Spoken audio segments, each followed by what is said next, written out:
رجع لي بعد ما توفى أبوي في شهر أو شهرين. رجع لي شاب اسمه، أنا تعرفت عليه شغلني في القدس في سوق محينودا. أما بعد أسبوع نزلنا على القدس على مركز الإسلام، عرفنا على واحد اسمه يورم.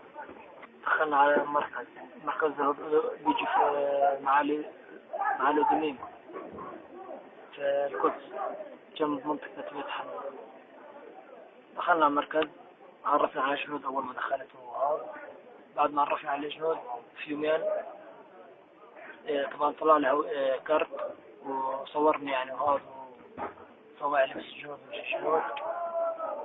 وفي ثاني يوم تقريبا ثاني يوم دخلنا على غرفة ملابس، لبسنا مع جنود مش جنود، حملنا سلاح ودخلنا خلينا نتدرب مع جنود يعني أطخ ومش طخ، على الركض ومش ركض، وعلى الأسلحة كيف أطخ وكيف أتعلم فك الأسلحة ومش فك الأسلحة. أجا يورم أخذنا نزلنا على القدس. بعد ما نزلنا على القدس طبعا كنا عرفني طبعا هو على شباب اللي هو بعد بشهرين 3 تقريبا أو شهرين هيك شيء.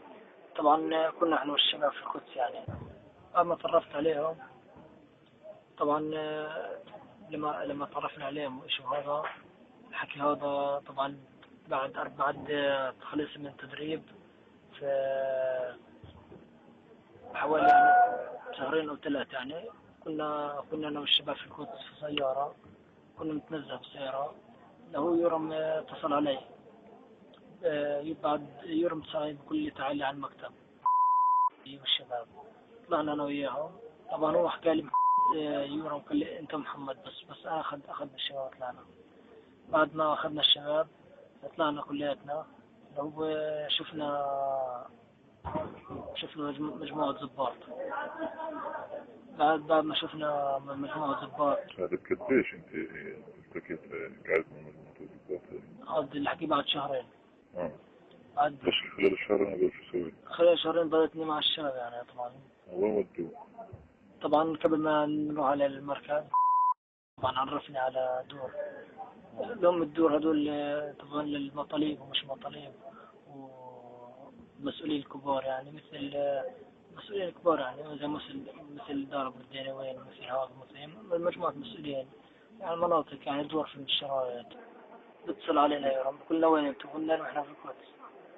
كلنا طلعنا على المركز. طلعنا على المركز حوالي ما طلعنا تقريبا الساعة. لما طلعنا من الساعة كانت تقريبا 11.